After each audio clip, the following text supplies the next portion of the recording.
I'd like to welcome the Process Art Discovery audience for joining me today. I'm Lynda M. I'm a watercolor artist in the beautiful province of British Columbia. Today we're going to talk about watercolor on a smaller scale, maybe a little less daunting than painting some of the things that we've learned on the larger pieces of paper and canvas. So we'll do a little bit with bookmarks, gift tags, greeting cards, that kind of thing. Perfect timing for the gifting season. If you've been following along, you'll know that we've talked a lot about processes and applying paint to bigger surfaces, paper and canvas. And today I thought we'd pull that back a little bit and use some of the techniques that we've talked about on smaller pieces of mostly paper. Today we'll work on bookmarks, greeting cards, gift tags, that kind of thing. For these projects, I like to use a student grade paper. This is the one I typically purchase here in British Columbia, and it's this is a 12 by 18 inch. It's watercolor paper, cold pressed. It says it's heavyweight, 140 pound, 300 GSMs, but it is student grade, and so it doesn't have the texture. It's not 100% cotton like I prefer to use for any of my paintings, but it's great for smaller projects. And because of the size of it, you can cut it to fit whatever project you want to work on. I use the offcuts for bookmarks, and that's always nice to have a handful of those sitting, pardon me, on hand. I do cut several of them to fit the Strathmore greeting cards, which are available in your local craft stores, art stores, online even. I used to be able to get these cards that have a little slot in them, and I just really appreciated them because you could make your art, your drawing, and you just slip it in. And there you have a beautiful card for gifting. Some of these I've used even gifting with a small frame, and so that the person can take that beautiful piece of art that you've done. It's already got a mat on it, pop it into a small 5x7 frame, and I think it's just the perfect gift. These sometimes are a little hard to come by. They are called Strathmore photo frame cards. That's different from the photo mount card. The photo frame cards are the ones that you can slip your art into. The photo frame cards are different, and I will show you one of those. Oh, and they come with beautiful, nice quality paper envelopes as well. Oh, there we go. There we go, gone. Oh, there we go. And so the photo mount cards don't have that place to insert in the center part. So they do have a bit of a border. It may be hard to see. It's kind of an embossed border. So you place your art once you've done what you want to do, and you place it into the framework on the front of the card. So you will be able to measure that and cut accordingly. These aren't cut quite to this size. I do have some of those in here, I believe. So those would fit. And you can glue them. You can use either a glue stick. There's double-sided tape that's really handy to have. Sometimes if you're a crafter, maybe you could get some little foam mounts, and that would sit the image up a little bit on top of the card itself. Whatever you choose to do, have fun with it. There's, let's take a little look here, and I'll just do a couple of really quick ones that will fit inside the photo frame card.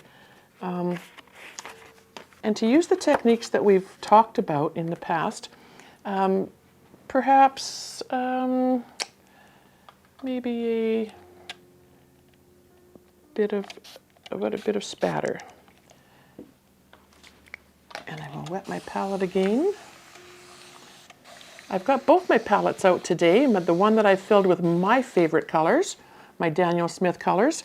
I'll go over them again for you, just so that you know what I've got here. I've got Mayan Dark Blue. I've got an Indanthrone Blue, which is a bit brighter than the Mayan Dark Blue. Undersea Green, a little bit of sepia. Aussie Red Gold. Quinacridone Gold. I don't know what I would do without my Quinacridone Gold. And then we've got some neutral tint, some Moon Glow, rather, some Quinacridone Purple, Quinacridone Rose, and I've got a bit of transparent brown oxide here as well. I tend not to use the transparent brown oxide often. I prefer to mix my browns with my other colors.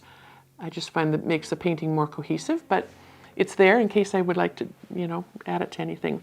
And then this is the palette that Michael Soloviev has recommended when he teaches his workshops, and it is really beautiful. The colors are lovely, a little brighter than my palette. My palette tends to be a little toned down, a little more earthy, but he's added in some of the phthalo and some cobalt blue and that kind of thing, a sap green, which is lighter than the undersea green that I use, a phthalo green and a phthalo blue, and then there's a Quinacridone Sienna, Quinacridone Deep Gold, which is in the same family as the gold, but just another tone, and then an Indian Yellow, which is a brighter, almost opaque yellow, I find, and it's good for when you're dabbing leaves on trees and things. It just sort of stands out a bit more. So I've spattered a little bit of water on this little thing. What you'll find with these little guys is that because it's not 100% cotton and it's student grade paper, it will tend to buckle quite readily. So you might want to tape it down. But if you can see where the little drops are, droplets of water,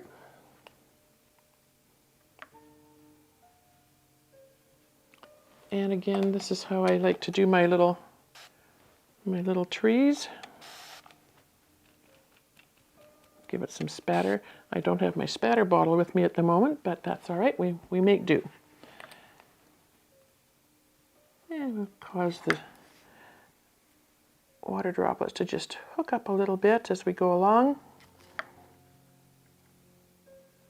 I like to make these kind of wonky little trees. And then maybe it's sitting on a little rock formation here. This is in the vignette style, the one that we'd worked on a while back. That I really just love the white that's left on the page.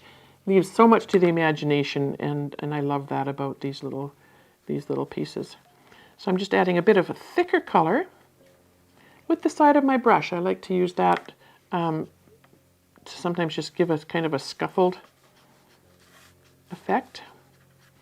And it almost looks like tree roots and things hanging down.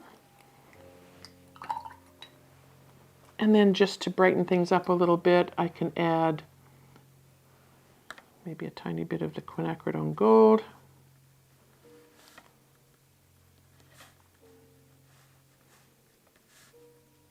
And we can pull that down a tiny bit as well, just to give it a bit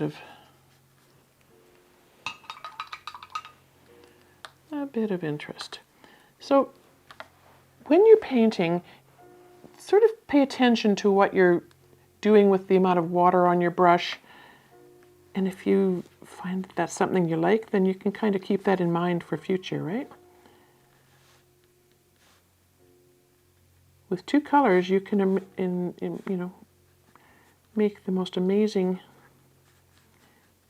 things. This one I will probably let it dry a little bit before I go on to any further embellishments, but let's just leave that and set it aside until it dries a bit, and then we'll work on putting a little tree topper on that wonky little tree.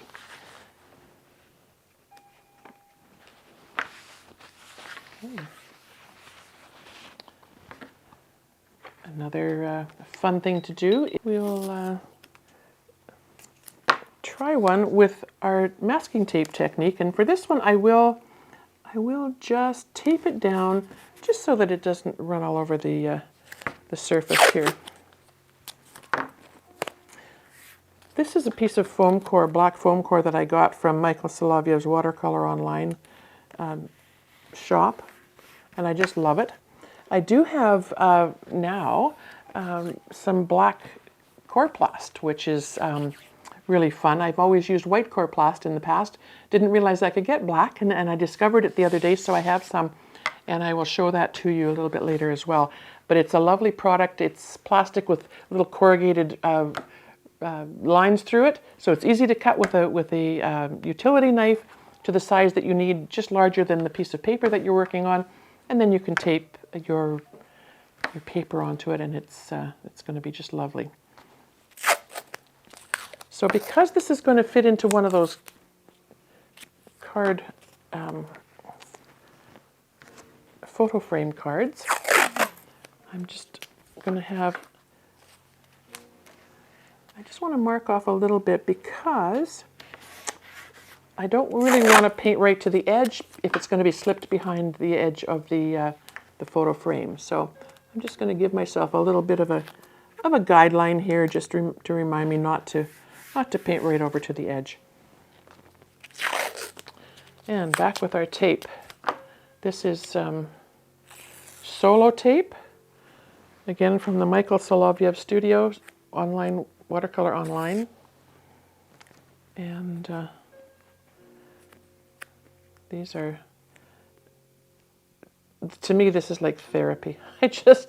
I could spend hours, and I do sometimes. I'll show you some of the other projects that we're working on. In the evenings, I'll sit and work on the tape. So, keeping in mind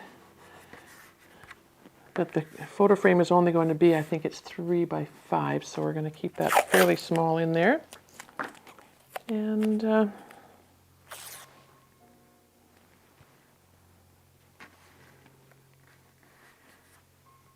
these little guys can be shaped and bent. I just want to make sure that I've got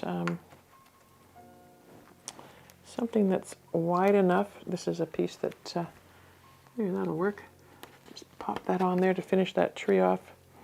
Like I said, it'll end, but it gives me a better visual if I've got something. And we'll just work this branch over here. Okay. I think that's probably enough. We could put another one there. I think that would be, and just again for visual, I will do that. These can be so quick and simple. Again, I'm just going to make sure that my paints are awake. Don't want to spray my my one that's drying.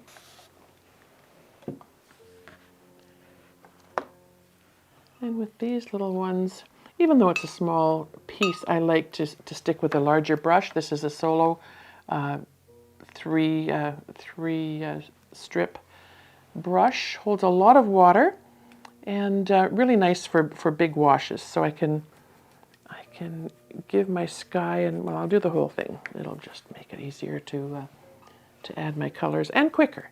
Like I say, these don't have to be long processes.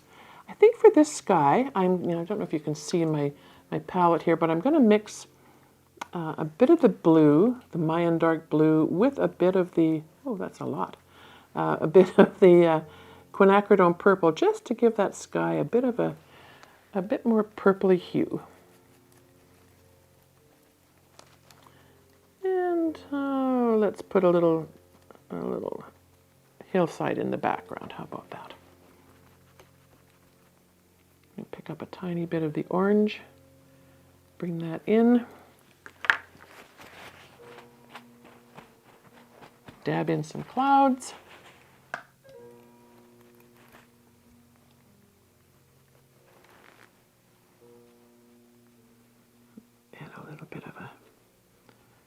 bit of yellow for a sunrise or a sunset or something in the background. I'm never sure. I think a sunrise and a sunset can be both pink or orange. And just put a little bit of that for color in the back. And instead of the undersea green, let's try a bit of sap green in the bottom part here today. And again, with this brush, you get so much texture and so much fun out of it. So that's a sap green. Let's try something from the from Michael's palette selection here, colors, and let's try the quinacridone deep gold as opposed to my quinacridone gold that I normally would use. And we'll just dab a few of those in. And because I put a tiny bit of that quinacridone purple in with the blue, I'm going to go back to the quinacridone purple over here, and I'm just going to add just a dash here and there just to tie it all together.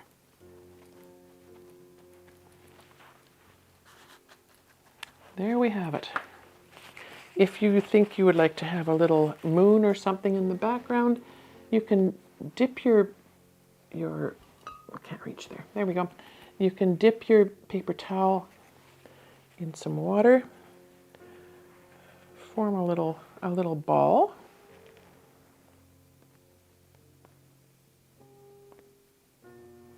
and just dab out a little spot for a sun or a moon.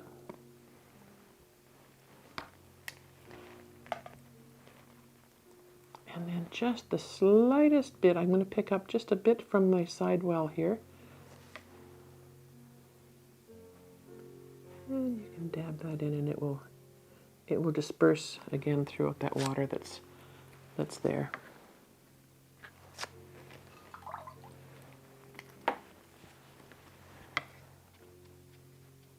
If you get a bit of a bloom, go in with a dampish brush, a thirsty brush, and just feather some of that out. If you feel that you need to, your sun needs to be a little bit further reaching, then you can just continue to add the color. With this, it's quite easy because I can add the color right up to where I've got edges for my other bits of the design, and then it will all blend in without blooming. All right. So that is that. Now I always recommend you leave this until later, but because I've got it taped to my work surface and I want to use that surface, I'm going to do this now. So gently take off our tape and be able to create our trees. Now you can see, because this is more inexpensive paper, you can see where some of it is slightly coming off with the tape, and that's what happens when you use cellulose paper. So like I say, if this was something to be more substantial and a framed piece, then certainly your advantage would be to have the 100% cotton paper. Now the cotton paper does come in both hot and cold press and different roughness, different tooth on the surface, and you'll find, through experimentation, what will work better for the style of painting that you would like to do. Now in the past I've used the tab from a bread bag enclosure, and that works great, but you can also use a little stiffer, flatter brush, and often these are found in the paintbrush section where they keep the acrylic brushes, and they're really fun and handy to have. This is where it's really nice sometimes to be able to use the palette dirt, some of the stuff that's sort of sitting on the surface of the wells that you've got on the sides. I don't often clean those out because I like to have that amount of paint sitting there. So I'm just going to tip up a little bit on my brush. And the same motion as if you were using the bread tab. And just give your bark a little bit of definition. Almost just a little curve. That one's a bit more curvy than I had anticipated, but that happens, and nature is not perfect, and neither am I. And we work with that, right? So it's quite, it can be quite quick, quite simple.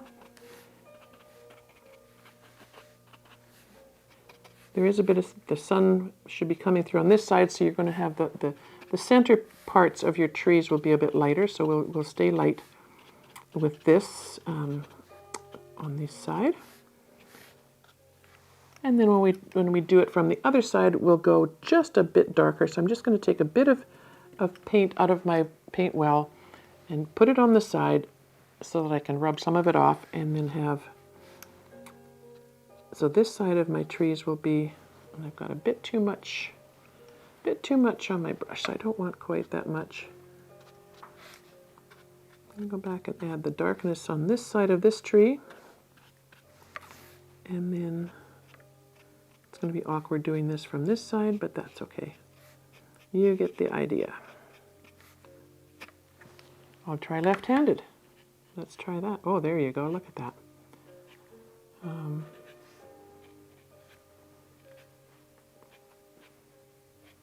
Maybe one day we'll do a whole painting with our opposite hand. Wouldn't that be fun? They all say no.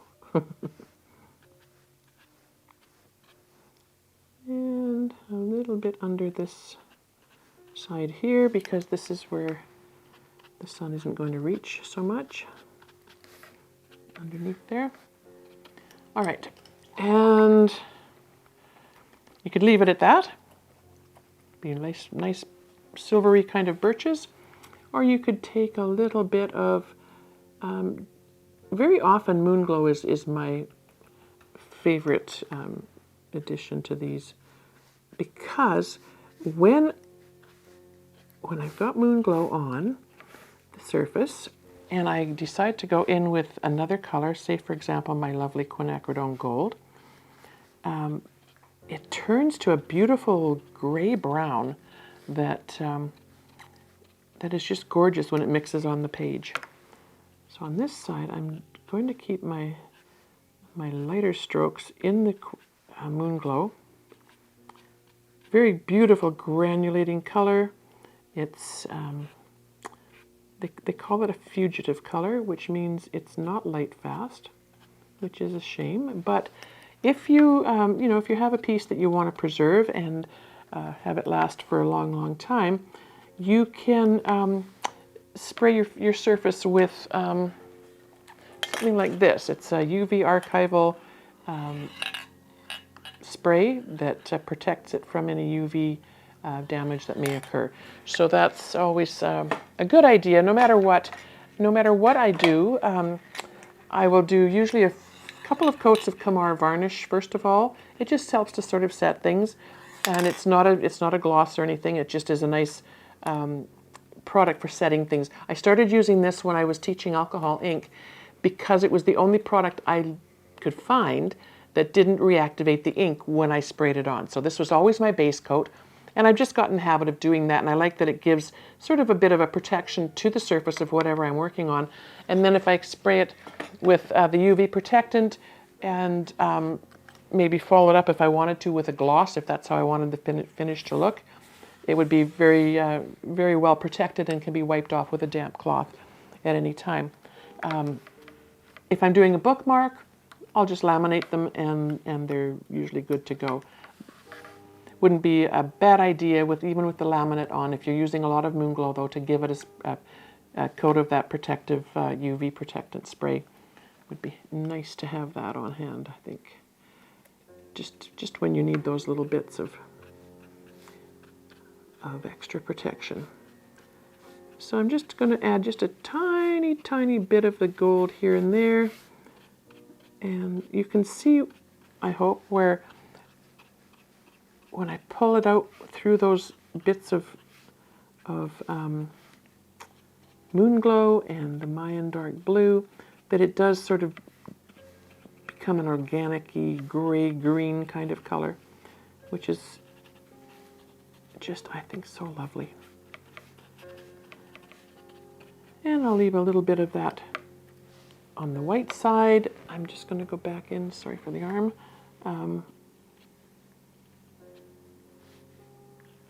And just a bit more gold on the inside of these. This one here. And I think there you have a pretty nice example of a little birch stand in the forest. I'm just going back now to the bottom of the trees, the bases of them, just because we don't want them to just be sitting out there in the middle of nowhere. So we can add some, a little bit of green perhaps, just to make it look like there's some shrubbery coming up around them.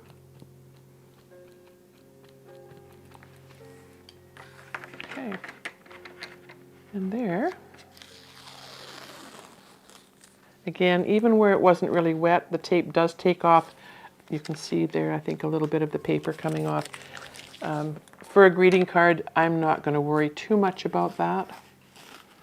If you remember to pull your tape away from your work, you won't bring any of that paper that's coming off the surface into your design. So there you have it in a very, very few short minutes. A nice little stand of trees. You could always, you know, if you want to add a couple of these little squiggly branch things that come off of these trees sometimes. That's a bit wet. It's not coming out as thin as I'd hoped it would.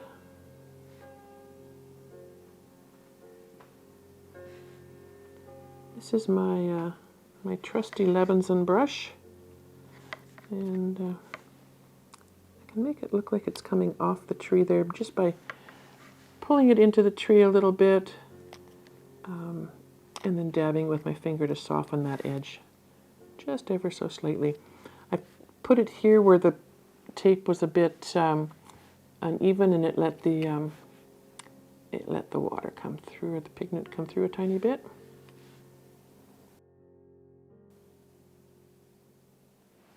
Okay.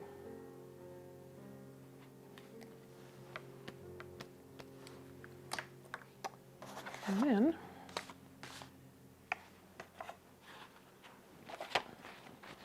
because those are a bit damp and a bit dark, I'm just going to blot that off without rubbing. So you still have the hint of those branches.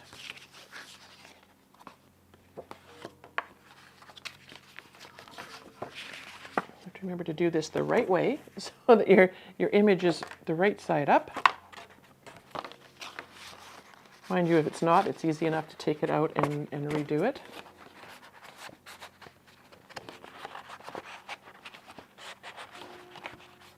Now I made this one quite snug. You don't have to do that. The packages do come with little sticky things. I just find them, for me, a bit awkward to get the sticky things in. But and you know what? I think with this one, I am just going to take just a fraction off so that it slides in a little better. I was a little generous with my cutting earlier. See if that slides in a little better. And because it's damp, it's going to be a little stickier too. Okay. And of course I've got it not centered. There we go. It's generally not this difficult, trust me. I should have cut a bit more off there, I suppose, but that's all right. We'll get it in there, and or not. Let's try it with just a little more off. I just would hate to have it too short and have it fall out. So, you know, as with most things in the studio, you just roll with it. There we go. That's going to feel a little bit better. There you go. There you have your greeting card. That was a bigger job than I thought it was going to be. But you get the idea. It's fun. It's quick. Don't forget to sign it and gift it to someone who loves birch trees. This kind of a card could be good for any occasion, really, any time of year. You don't have to make them specifically seasonal. And let's quickly go back to this one now. So here we have our wonky little Charlie Brown tree. And we can decide whatever we want to do with that. You can paint something on. I have some fun little bits that came from the craft store. And sometimes all I'll do is just put a little jewel on. These are fun if you're doing something for a specific birthday because they're the birthstones, and you could put a birthstone on there, or you could put just a color. Let's have a look here. Sorry for the crackles.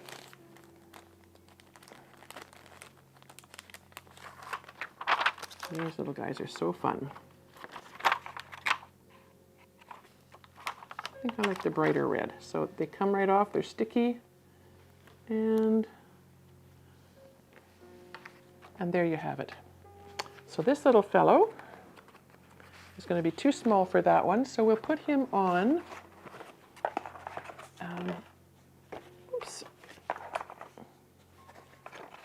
in a white base. There it is, right there. And having learned from the last one, we will trim it before we try to mangle it. How about that?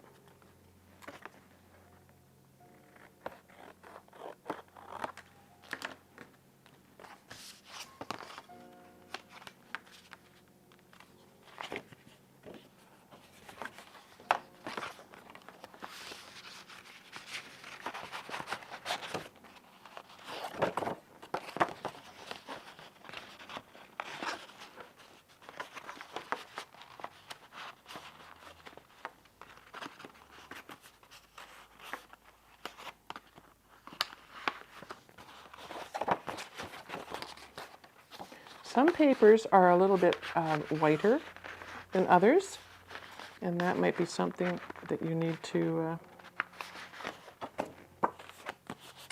consider. This one's not bad; it matches the frame not too badly. And so there you have another sweet little card. They're really fun to do. The wonkier the better sometimes with these little trees. Such fun to do. The same principles can apply to your bookmarks. Like I said, the offcuts when you're cutting from the big pieces of the paper are always fun to do. They don't have to be complicated. You know, very, very simple. This was a fun one that I did. I love to play with stencils. And just move some of these away.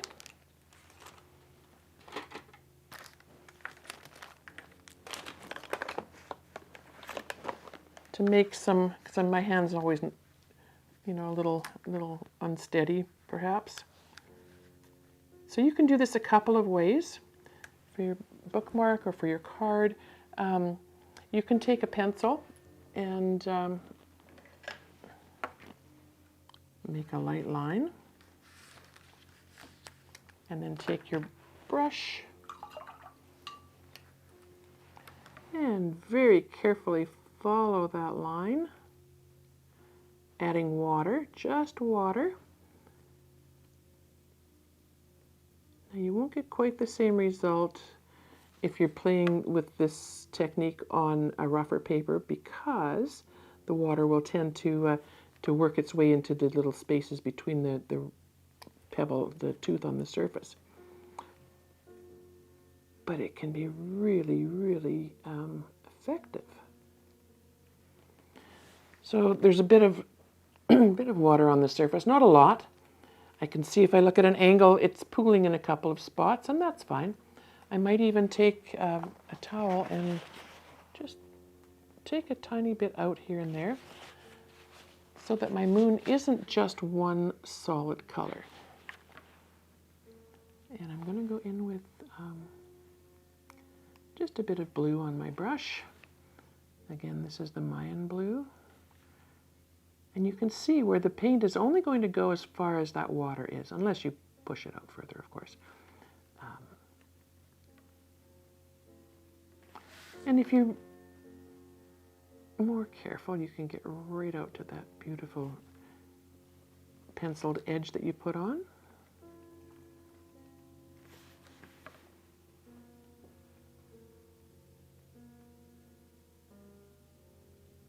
And gently around the edge. You can touch a little darker color in here and there. Give that moon some craters and some shadows.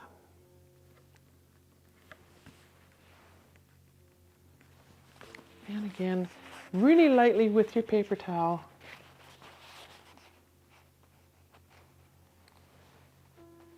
Take out a tiny bit here and there. If you want to make your moon look like it's got some roundness to it, you can do a couple of strokes, sort of a semicircle curve, and that'll continue to give you that impression. So there's a nice quick little moon.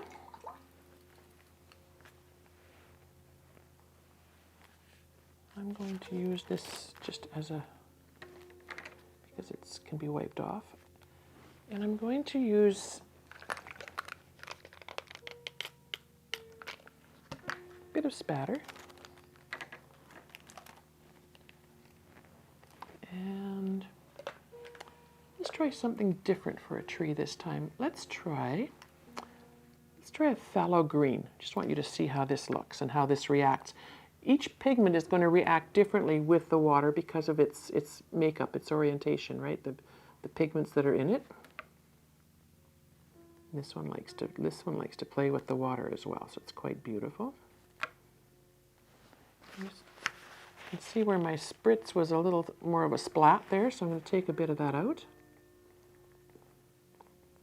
The beauty of watercolor is that you can move it around, you can manipulate it, you can change it. If you're paying attention to the amount of water and what's happening on the surface and with your brush, there's so many things that you can do that will help keep things moving. Spread this out just a tiny bit because we can. So we've got two trees happening there and maybe another one here. And let's do this one. This one doesn't have as much in the way of water droplets, so again we can make that happen just by adding a couple of drips and drops here and there. All right, because we've got the phthalos now, the phthalo green, let's try the phthalo blue and make that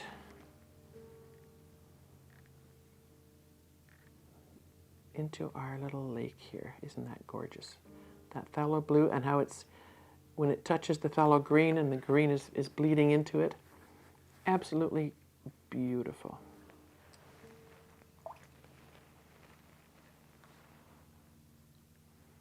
I'm just going to encourage that to come down just a tiny bit.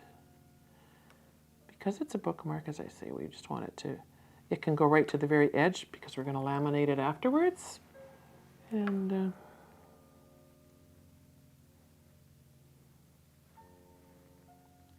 we go.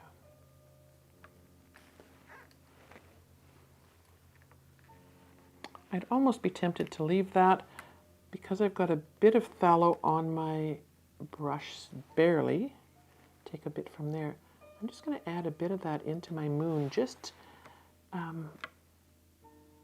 because I want that color to be feel like it's reflected Okay, so you don't need much, just a tiny hint of it.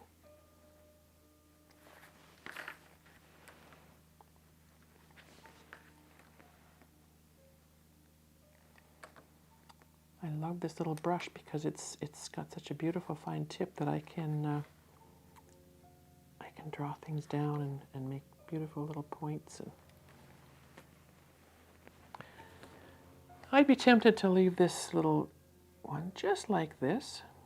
I don't think it needs much more. I love the beauty of how the phthalo green and the phthalo blue have kind of worked together to create this lovely little blend of colors there. Once it's dry, you could turn it over and you could do something on the back, another design perhaps, or just paint it a solid color. There are some beautiful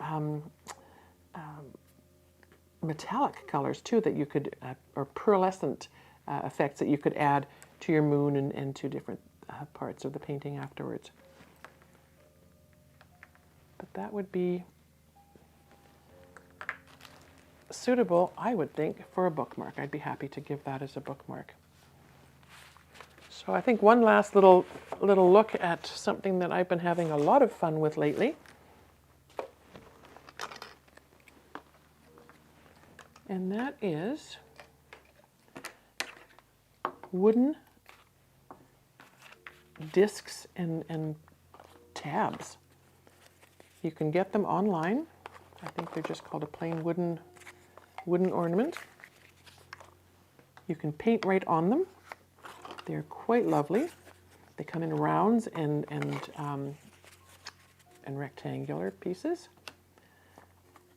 I've gone ahead and I've taped a bunch of these with my typical birch tree application, and then just gone in with a bit of watercolor and painted the background. I'm going to be involved in a Christmas ornament and art show coming up, so I've been madly painting these. When you take your tape off, you can just add your paint as we do typically on a painting, a birch tree painting. These are really fun and quick to do, and the backgrounds can be sometimes just a blend of colors. Other times you can go in and be a little more specific. I was at a paint group this morning, and one of the ladies gave me a bit of clear watercolor ground to try on this one. So I thought, while I've got you here, we would try that one just to see. We'll do that one, and we will do this one and compare the difference. This one has watercolor ground, clear watercolor ground, and this one does not. So we can do that. Before we do that, I'll just show you quickly. You can draw on these with a micron pen. These I will just varnish and leave them the way they are. I won't add color. And they're fun projects to just doodle away on if you're a doodler or a Zentangler. Really a fun thing to do. And then on the back, I will put to and from often and leave that. And then anyone who wanted to gift them as a gift tag, the person receiving them could always use them as an ornament later on. So those are just a really fun thing to work on, and great for gifting. And it doesn't have to be for for the winter gifting season. It can be for anything. You could put any design you wanted on there. So let's start with how I would normally do these, and I'm going to start with, what am I going to start with? I'm going to start with some quinacridone gold, because that's quite often where we start. And see what the difference is here. Okay, so the paint goes on to the one with the background, with the watercolor ground, a little, oh, it's a little smoother. It wants to grab almost like the wood has a tooth without the ground on it. So that's makes sense. So we'll use that as our sunsetish color. I'm just going to spray my watercolors just a little bit more.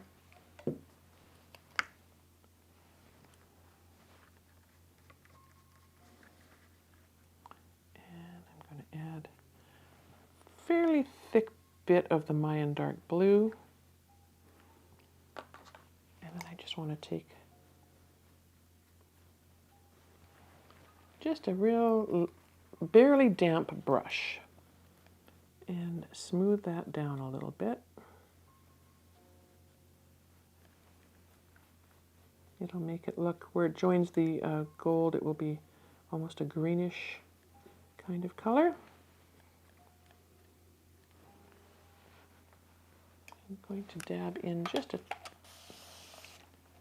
a tiny bit of the purple, just to brighten things up a little bit.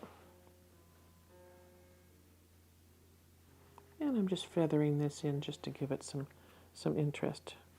And a little bit on the bottom, just for continuity. And I think with this one, let's try some sap green on the bottom, just to... Sap green's kind of a bright green, which is fun. It's fun to have that brightness. I will finish these with a coat or two of varnish when they're done.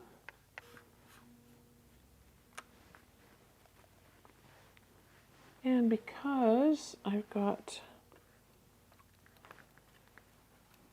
such a big area of green, considering the rest of it, I'm just going to add some dabs of some quinacridone gold. It doesn't really matter what other color you put in.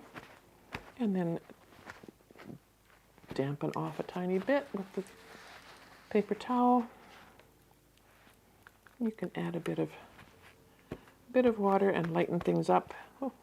Now you see where the watercolor ground was. The watercolor came off a lot more than it would have without the watercolor ground, because this is the one that the pigment is already soaked into the wood. So that's kind of, oops, that's a bit wet. That's interesting. So I'm going to just go back in with that's sticky. Just a tiny bit more paint. Yeah, it's keeping it quite dark there. All right. And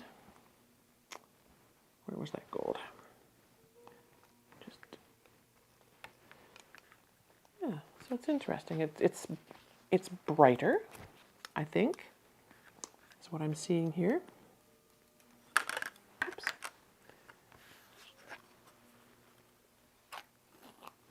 And these can come off anytime. You're not going to damage your wood. You can take them off when they're wet. And because I didn't push them down. I don't burnish my tape down ever. I don't really want it to be sticking that hard. And those bits of the tree trunks where the other color has bled through, I don't worry about that. I can go in and make a tree trunk over top of what's there. You can go in with a damp brush and take out some of the color that's there. This one I would spread it down through and up through the trunk of the tree, and then incorporate my side bark colors as we go. And then we're right back to where we're at with, adding some definition to the sides of their trees, trunks. And they don't have to be really dark and detailed. I love to paint with shapes that indicate what's going on and leave a lot to the imagination of the person looking. So this little guy would be, I may not even add another color to the trunk. I kind of just like the way they are that way. Someone did comment that birch trees have the bands going all the way around.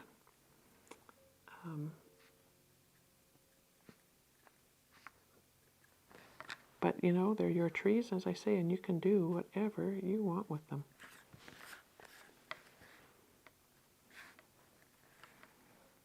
A little bit of darkness here and there, just to give it some highlight. And there you have some little trees. Let's see how this works with the watercolor ground. Okay, so it wants to stop the paint in this application. It wants to kind of stop the paint from feathering out, it seems, which is kind of interesting. So you'd have to be perhaps a little more specific.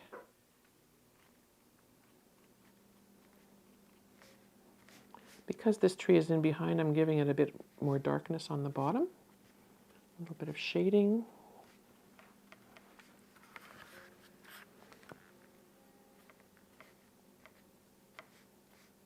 And I'm just going to go up the edge just ever so slightly, just so that it's got a bit of a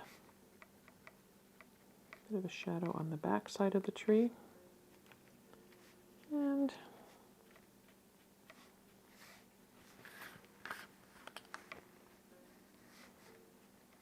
now I'm not using the very tip of my brush, I'm using just under the tip, just below, just slightly. So my brush is at a bit of an angle and I'm just pulling it across really lightly. You can always go back and darken it. It's easier to darken than it is to lighten. You can lighten a lot, but sometimes it's just not quite as effective. So I will just soften some of those colors across. Someone mentioned in the comments in a previous video that they used puppy pee pads to soak up any water that they're splashing around, which is a great idea. I haven't, we have a puppy and we never used them because she trained really quickly and I gave them away. So I'm gonna have to go and ask for a few back, I think, just to try that because I think it's a great idea. Someone else mentioned using shop towels, the blue shop towels. And I've been trying that out. I find that they tend to mush up. They're almost like a tissue, and I don't care for that because it leaves, once they get to a certain stage of wetness, they tend to leave a bit of muck on your surface. But there you have it. Once they're sprayed with a little bit of varnish, a little bit of a sheen to them, I suppose you could wax them as well. There's a product called Dorland's wax, or there's Gamblin's wax, and you could do that. Takes a bit of elbow grease, but it certainly would give them a beautiful finish. So there we have all kinds of ideas for your small projects, things to do when maybe inspiration's not firing and you're not coming up with the the big masterpiece. I just love these. As I say, I can sit in the evenings and apply masking tape and doodle and have fun with them. And it doesn't take long, and you'll have a project ready to gift.